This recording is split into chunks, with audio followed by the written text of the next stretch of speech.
அன்பின் பிதாவே, இந்த காலை வேலைக்காக உமக்கு நன்றி செலுத்துகிறோம். உம்மை முழு இருதயத்தோடு உம்மை ஸ்தோத்தரிக்கிறோம். ஆண்டவரே, உமக்கு பிரியமானதை செய்ய இந்த நாள்ல எங்களை அர்ப்பணிக்கிறோம். தமக்கு பயந்து தமது கிருபைக்கு காத்திருக்கிறவர்கள் மேல் கர்த்தர் பிரியமாய் இருக்கிறார் என்று வேதம் சொல்லி கொடுக்கிறதுப்பா. நாங்க உமக்கு பயந்து உம்முடைய கிருபையை சார்ந்து வாழ கிருபை செய்யுங்க. இந்த நாள் முழுவதும் நீர் எங்களோடு கூட இருங்கப்பா. இந்த நாள்ல வேத தியானத்தை எங்களுக்கு ஆசீர்வதித்து தாங்க. நேசிக்கிற இயேசு கிறிஸ்துவின் இனிய நாமத்தில் கேட்கிறோம் பிதாவே. 1 சாமுவேல் 7வது அதிகாரம். அப்படியே கீரியாத் யாரீமின் மனுஷர் வந்து கர்த்தருடைய பெட்டியை எடுத்து மேட்டின் மேல் இருக்கிற அபினதாப்பின் வீட்டிலே கொண்டு வந்து வைத்து கர்த்தருடைய பெட்டியை காக்கும்படிக்கு அவன் குமாரனாகிய எலெயாசரை பரிசுத்தப்படுத்தினார்கள். முதல்ல முந்தின அதிகாரத்துல பார்த்தோம், கர்த்தருடைய பெட்டியை வந்து பெலிஸ்தியர் இஸ்ரவேலுக்கு அனுப்பி விட்டுட்டாங்க. அது கரெக்டா நேரா வந்து தித்சிமேசன் அப்படின்ற இடத்துல வந்து நின்னுச்சு. இப்ப அந்த ஜனங்கள் வந்து பெட்டியை எட்டி பார்த்ததுனால அங்க அவங்களுக்கு ஒரு பெரிய அழிவு ஏற்பட்டுச்சு. உடனே அவங்க வந்து கீரியாத் யாரீமின் மனுஷருக்கு சொல்லிவிட்டு பெட்டியை தூக்கிட்டு போங்க அப்படின்னு சொல்லிட்டாங்க. இப்ப உடன்படிக்கை பெட்டியை கொண்டு வந்து அமினதாப் அப்படின்றவர் வீட்டுல கொண்டு வந்து வச்சாங்க. அவனுடைய குமாரன் வந்து எலெயாசர்ன்றவரை பரிசுத்தப்படுத்தி அந்த பணிக்கென்று பிரித்தெடுத்தாங்க. அந்த பெட்டியை பாதுகாக்கிறதுக்காக அவனை பிரித்தெடுத்து அந்த பணிக்கென்று அர்ப்பணித்தாங்க. பெட்டி கீரியாத் யாரீமிலே அநேக நாள் தங்கியிருந்தது. 20 வருஷம் அங்கேயே இருந்தது. முன்னாடி அதிகாரத்துல பார்த்தோம், பெலிஸ்தியர் தேசத்துல 7 மாசம் இருந்துச்சுன்னு பார்த்தோம். ஆனா இங்க வந்து 20 வருஷம் இருக்கு. அபினதாபோட வீட்டுல 20 வருஷம் இருந்தது. இஸ்ரவேல் குடும்பத்தார் எல்லாரும் கர்த்தரை நினைத்து புலம்பிக் கொண்டே இருந்தார்கள். ஏன்னா இவங்க வந்து கர்த்தரோடு ஐக்கியப்படல. அதனால கர்த்தரை நினைச்சு புலம்பலா இருந்துச்சு.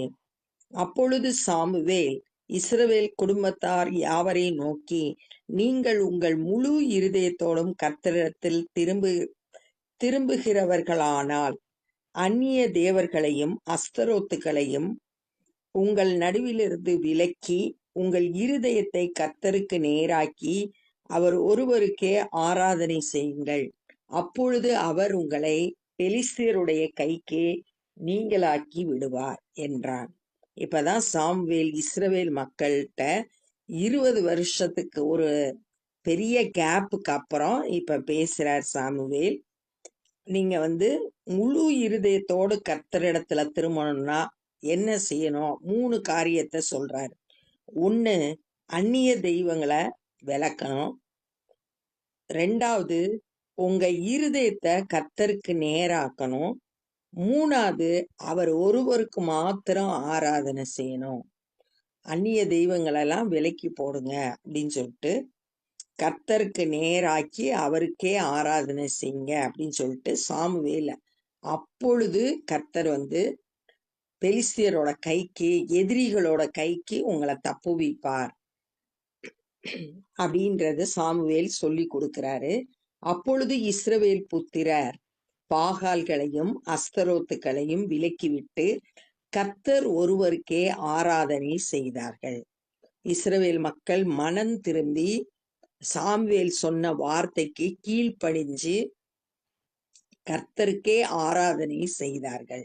பின்பு சாமுவேல், நான் உங்களுக்காக கர்த்தரை மன்றாடும்படிக்கு இஸ்ரவேலர் எல்லாரையும் மிஸ்பாவிலே கூட்டுங்கள் என்றார். இப்ப இவங்க மனம் திரும்பின பிறகு, சரி நான் உங்களுக்காக மன்றாடிக்கிறேன், ஜெபம் பண்றேன், நீங்க எல்லாரும் மிஸ்பாவுக்கு கூடி வாங்க அப்படின்னு சொல்லிட்டு ஒரு அழைப்பு கொடுக்கிறாரு. எல்லாத்தையும் கூட்டுங்க அப்படின்னு சொல்றாரு. அவர்கள் அப்படியே மிஸ்பாவிலே கூடி வந்து தண்ணீர் மொண்டு கர்த்தருடைய சந்நிதியில ஊற்றி அன்றைய தினம் உபவாசம் பண்ணி கர்த்தருக்கு விரோதமாய் பாவம் செய்தோம் என்று அங்கே சொன்னார்கள். ஒரு மனம் திரும்புதலை பார்த்தோம். இப்ப உபவாசம் பண்ணி ஜெபம் பண்றாங்க. பாவங்களை அறிக்கை செய்யறாங்க. பாவங்களை அறிக்கை செய்து விட்டு விடுகிறவன் இரக்கம் பெறுவான் அப்படின்னு சொல்லிட்டு நீதிமொழிகள்ல வாசிக்கிறோம். அது மாதிரி இவங்க நாங்க கர்த்தருக்கு விரோதமா பாவம் செய்தோம்னு சொல்லிட்டு தங்களுடைய பொல்லாத வழியில ஆண்டவர்கிட்ட அறிக்கை செய்றாங்க. மிஸ்பாவிலே சாமுவேல் இஸ்ரவேல் புத்திரரை நியாயம் விசாரித்து கொண்டிருந்தான். அவங்களோட பிரச்சனைகளுக்கெல்லாம் தீர்வு சொல்லி கொண்டிருந்தார். இஸ்ரவேல் புத்திரர் மிஸ்பாவிலே கூடி வந்ததை பெலிஸ்தியர் கேள்விப்பட்ட போது பெலிஸ்தியரின் அதிபதிகள் இஸ்ரவேலுக்கு விரோதமாக எதிர்த்து வந்தார்கள். இப்ப பெலிஸ்தியர் திரும்ப மறுபடியுமா யுத்தத்துக்கு வர்றாங்க. மிஸ்பால இவங்க கூடியிருக்காங்க, கர்த்தருடைய சந்நிதியில காணப்படுறாங்க அப்படின்னு சொன்ன உடனே இந்த பெலிஸ்தியரோட 5 அதிபதிகளும் யுத்தத்துக்கு வந்தாங்க. அதை இஸ்ரவேல் புத்திரர் கேட்டு பெலிஸ்தியரின் நிமித்தம் பயப்பட்டு, அதை கேள்விப்பட்ட உடனே அவங்களுக்கு என்ன வந்துருச்சு? பயம் வந்துருச்சு. சத்ருவை பார்த்து பயப்படுறாங்க. ஏன்னா அவங்களுக்குள்ள விசுவாசம் இல்லை. கர்த்தர் எங்க கூட இருக்காரு அப்படின்ற விசுவாசமும் பயமும் ஒன்றுக்கொன்று எதிரானது. இவங்க என்ன செஞ்சிருக்கலாம்? கர்த்தர் மேல விசுவாசமா இருந்து இந்த யுத்தத்தை எங்களுக்காக கர்த்தர் தான் செய்வாரு அப்படின்னு சொல்லிட்டு விசுவாசித்திருக்கலாம். ஆனா அவங்க ரொம்ப பயந்து போய் சாமுவேலை நோக்கி, ஏன்னா அவங்களால கர்த்தருடைய பிரசன்னத்தை உணர முடியல. அதனால அவங்க சாமுவேலை பார்த்து, நம்முடைய தேவனாகிய கர்த்தர் எங்களை பெலிஸ்தியரின் கைக்கு நீங்களாக்கி ரட்சிக்கும்படிக்கு எங்களுக்காக அவரை நோக்கி ஓயாமல் வேண்டிக் கொள்ளும் என்றார்கள். சாமுவேலை பார்த்து, எங்களுக்காக ஓயாமல் வேண்டிக் கொள்ளுங்கள், பெலிஸ்தியரோட கைக்கு கர்த்தர் நீங்களாக்கணும். அது தெரியுது அவங்களுக்கு, கர்த்தர் தான் தங்களை ரட்சிக்கணும் அப்படின்றது தெரியுது. ஓயாமல் கர்த்தரை வேண்டிக் கொள்ளும்படியே சாமுவேல்கிட்ட கேட்கிறாங்க. அப்பொழுது சாமுவேல் பால் குடிக்கிற ஒரு ஆட்டுக்குட்டியை பிடித்து அதை கர்த்தருக்கு சர்வாங்க தகன பலியாக செலுத்தி இஸ்ரவேலுக்காக கர்த்தரை நோக்கி வேண்டிக் கொண்டான். பலி செலுத்தி வேண்டிக் கொண்டான். இது பழைய ஏற்பாட்டு நாட்கள்ல பலி செலுத்தும் போது தேவன் இறங்கி வந்து அவங்களுக்கு ஜெபத்துக்கு பதில் கொடுப்பார், அவங்களோடு பேசுவார். அந்த முறைமையின்படி அவங்க சர்வாங்க தகன பலியா ஒரு ஆட்டுக்குட்டியை செலுத்தி இப்ப கர்த்தரை நோக்கி விண்ணப்பம் பண்ற. கர்த்தர் அவனுக்கு மறுமொழி அருளி செய்தார். கர்த்தர் சாமுவேலோட ஜெபத்தை கேட்டு பதில் கொடுத்தார். நம்மளும் ஆண்டவரை நோக்கி எப்பெல்லாம் கூப்பிடுறோமோ அப்பெல்லாம் ஆண்டவர் ஜெபத்துக்கு பதில் கொடுப்பார். அந்த விசுவாசம் நமக்கு அசைக்க முடியாம இருக்கணும். சங்கீதம் 99:6 கூட சங்கீதக்காரன் சொல்றாரு, 6வது வசனம் 99:6, சாமுவேலும் கர்த்தரை நோக்கி கூப்பிட்டாரு, அவர் அவர்களுக்கு மறு உத்தரவு அருளி செய்தார். அவருடைய ஆசாரியரில் மோசே, ஆரோன் அவர் நாமத்தை பற்றி கூப்பிடுகிறவர்களில் சாமுவேலும் கர்த்தரை நோக்கி கூப்பிட்டார்கள். அவர் அவர்களுக்கு மறு உத்தரவு அருளினார். இங்க அந்த மறு உத்தரவு அருளதான் நம்ம பார்க்கிறோம். சாமுவேல் சர்வாங்க தகன பலியை செலுத்துகையில் பெலிஸ்தியர் இஸ்ரவேலின் மேல் யுத்தம் பண்ண நெருங்கினார்கள். யுத்தத்துக்கு நெருங்கி வர்றாங்க. கர்த்தர் மகா பெரிய இடி முழக்கங்களை பெலிஸ்தியர் மேல் அந்நாளில் முழங்க பண்ணி, பெலிஸ்தியர் மேல இடி முழக்கங்கள் போன்ற சத்தங்கள் தொனிக்க பண்றாரு, முழங்க பண்ணுகிறார். அவர்களை கலங்கடித்ததினால் ஒரே கலக்கம், கலங்கி போயிட்டாங்க. யாருன்னா பெலிஸ்தியர். அவர்கள் இஸ்ரவேலுக்கு முன்பாக பட்டு விழுந்தார்கள். இப்ப அவங்க தோல்விய சந்திச்சாங்க. இந்த யுத்தத்தை கர்த்தரே செய்தார். இடி முழக்கங்களை முழங்க பண்ணி அவங்களுக்குள்ள ஒரு குழப்பத்தை கலக்கத்தை உண்டு பண்ணி பெலிஸ்தியர் தோற்று போகும்படி செய்தார். அப்பொழுது இஸ்ரவேலர் மிஸ்பாவிலிருந்து பெலிஸ்தியரை பின்தொடர்ந்து போய், அவங்க குழப்பத்துல இருக்கிற நேரத்துல இவங்க பின்தொடர்ந்து போய் பெத்காரீம் பள்ளத்தாக்கு மட்டும் அவர்களை முறியடித்தார்கள். பின்னாடி போய் துரத்திட்டு போய் அவங்கள ஜெயிச்சிட்டாங்க. அப்பொழுது சாமுவேல் ஒரு கல்லை எடுத்து மிஸ்பாவுக்கும் சேனுக்கும் நடுவாக நிறுத்தி, இம்மட்டும் கர்த்தர் எங்களுக்கு உதவி செய்தார் என்று சொல்லி அதற்கு எபனேசர் என்று பெயரிட்டான். ஒரு கல்லை எடுத்து, பழைய ஏற்பாட்டு நாட்கள்ல கல்ல சாட்சியா நிறுத்தி அத வந்து அப்படிப்பட்ட பழக்கம் இருந்தது. அதே மாதிரி சாமுவேல் ஒரு கல்லை நிறுத்தி இம்மட்டும் கர்த்தர் எங்களுக்கு உதவி செய்தார் அப்படின்னு சொல்லி எபனேசர் பேர் வச்சார். ஏன்னா அவருக்கு நல்லா தெரியும் இந்த யுத்தத்துல கர்த்தர் தான் நமக்கு வெற்றி கொடுத்தார் அப்படின்றத நன்றியோடு ஆண்டவருக்கு இம்மட்டும் கர்த்தர் உதவி செய்தார் அப்படின்னு சொல்லிட்டு ஆண்டவரை நன்றியோடு நினைக்கிறத நம்ம பார்க்கிறோம். அது மாதிரி நம்மளும் ஜெபம் கேட்கப்பட்டு கர்த்தர் நமக்கு உதவி செய்யும் போது அந்த உதவியை நம்ம மறக்க கூடாது. ஆண்டவருக்கு நன்றி சொல்றவங்களா இருக்கணும். இந்த பிரகாரம் பெலிஸ்தியர் அப்புறம் இஸ்ரவேலின் எல்லையிலே வராதபடிக்கு தாழ்த்தப்பட்டார்கள். அதுக்கப்புறமேலே பெலிஸ்தியர் இஸ்ரவேல் தேசத்துக்குள்ள யுத்தத்துக்கு வரவே இல்லை. அவங்க தாழ்த்தப்பட்டு போயிட்டாங்க. சாமுவேல் நாளெல்லாம் கர்த்தருடைய கை பெலிஸ்தருக்கு விரோதமாய் இருந்தது. சாமுவேல் இருந்த வரைக்கும் கர்த்தரோட கை பெலிஸ்தியருக்கு விரோதமா செயல்பட்டதுனால பெலிஸ்தியர் ஜெயிக்க முடியல.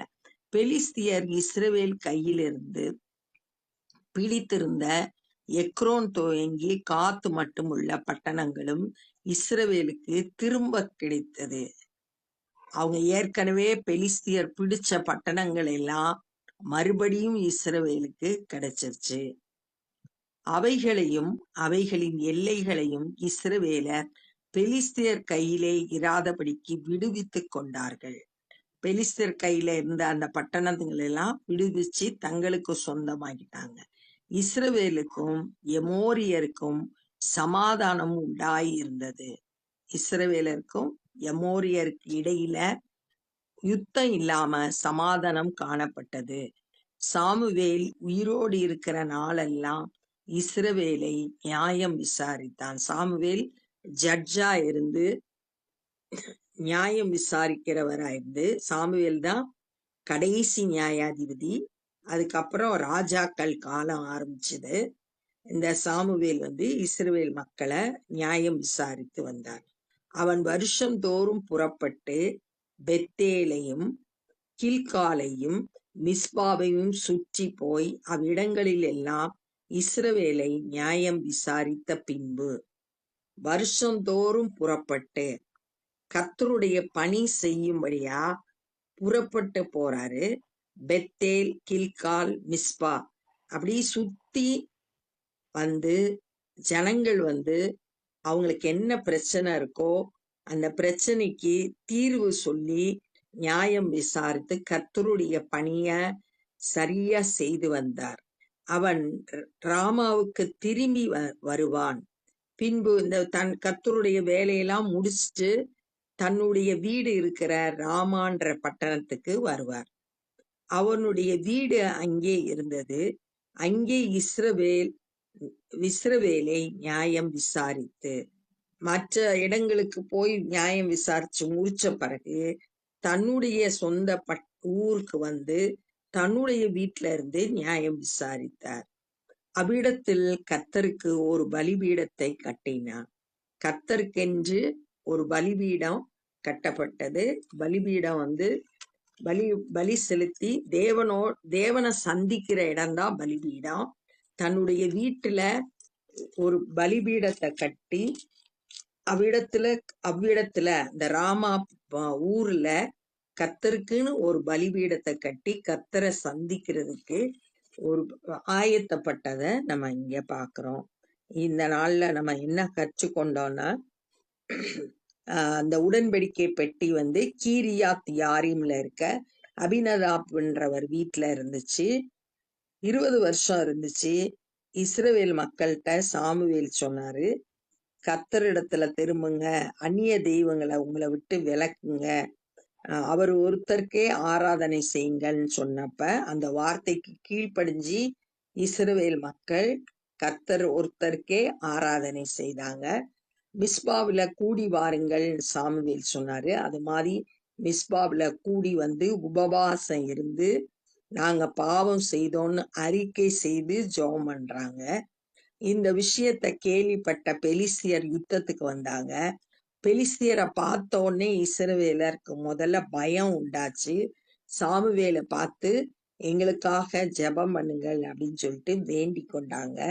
சாமுவேல் வந்து சர்வாங்க தகன பலியா ஒரு ஆட்டுக்குட்டிய பலியிட்டு கர்த்தரை நோக்கி ஜெபம் பண்ணாரு. கர்த்தர் வந்து ஜெபத்துக்கு பதில் கொடுத்து இஸ்ரவேலர் மேல இடி முழக்கங்களை முழங்க பண்ணினார். அந்த சத்தத்தை கேட்டு அவங்க பெலிஸ்தியர் கலங்கி போய் வீழ்ந்து போனாங்க, தோல்வியை சந்திச்சாங்க. கர்த்தரே யுத்தத்தை முன்னின்று நடத்தினார். அதுக்கப்புறம் இஸ்ரவேல் மக்கள் அவங்கள துரத்திட்டு போய் முறியடிச்சாங்க அப்படின்னு பார்த்தோம். அதுக்கு வந்து வெற்றி பெற்ற சாமுவேல் வந்து ஒரு கல்லை நிறுத்தி இம்மட்டும் கர்த்தர் எங்களுக்கு உதவி செய்தாருன்னு சொல்லிட்டு எபினேசர்ன்ற பெயரை வைத்திருந்தார். அது போல நம்மளும் நன்றி உள்ளவர்களாய் இருக்கணும். ஆண்டவர் செய்த நன்மைகளை நினைச்சு நன்றி சொல்லணும். அதுக்கப்புறம் இஸ்ரவேலர் வந்து ஜெயிக்கவே முடியல, தாழ்த்தப்பட்டு போனாங்க. சாமுவேல் நாள் ஃபுல்லா பெலிஸ்தியருக்கு விரோதமா கர்த்தருடைய கை இருந்ததுன்னு பார்த்தோம். இந்த சாமுவேல் நியாயாதிபதியா பெத்தேல், கில்கால், மிஸ்பா ஆகிய இடங்களுக்கு போய் நியாயம் விசாரிச்சுட்டு முடிவுல தன்னுடைய பட்டணத்துக்கு வந்தாரு. அங்க ஒரு பலிபீடம் கட்டினார் அப்படின்னு இந்த நாள்ல நம்ம தியானிச்சோம். நம்மளும் கூட ஆண்டவருக்குன்னு ஜெப பலிபீடம் கட்டி ஆண்டவரை சந்திக்கிற ஒரு இடம் நமக்கும் தேவை. ஆண்டவரை ஒவ்வொரு நாளும் நம்ம சந்திக்கணும். அவரிடத்துல இருந்து ஞானம், பலம், கிருபை எல்லாம் பெற்றுக்கொள்ளணும். சாமுவேலை போல நம்மளும் கர்த்தருக்கென்று ஒரு பலிபீடம், ஜெப பலிபீடம் கட்டணும். இப்போ நம்ம ஜெபம் பண்ண போறோம். அன்பின் பிதாவே, இந்த நாள்ல நாங்க கற்றுக்கொண்ட இந்த வேத பகுதிக்காய் நன்றி செலுத்துகிறோம். நீர் இன்றைக்கும் அதிசயங்களை செய்கிற தேவன். எங்களுடைய வாழ்க்கையிலும் கூட அநேக ஆண்டவரே முறை எங்களுக்கு உதவி செய்திருக்கிறீர். அதை நினைத்து உமக்கு நன்றி செலுத்துகிறோம். தொடர்ந்து எங்களை வழி நடத்துங்கப்பா. ஆண்டவரே ஸ்தோத்திரம். ஆண்டவரே சாமுவேல் பலிபீடம் கட்டினது போல ஒவ்வொரு நாளும் நாங்க ஜெபத்துல உம்மை சந்திக்க, ஆண்டவரே உம்மோட ஐக்கியப்பட, உம்மை கனம் பண்ண எங்களுக்கு கிருபை செய்யுங்க. எல்லா தடைகளையும் நீக்கி போடுங்க.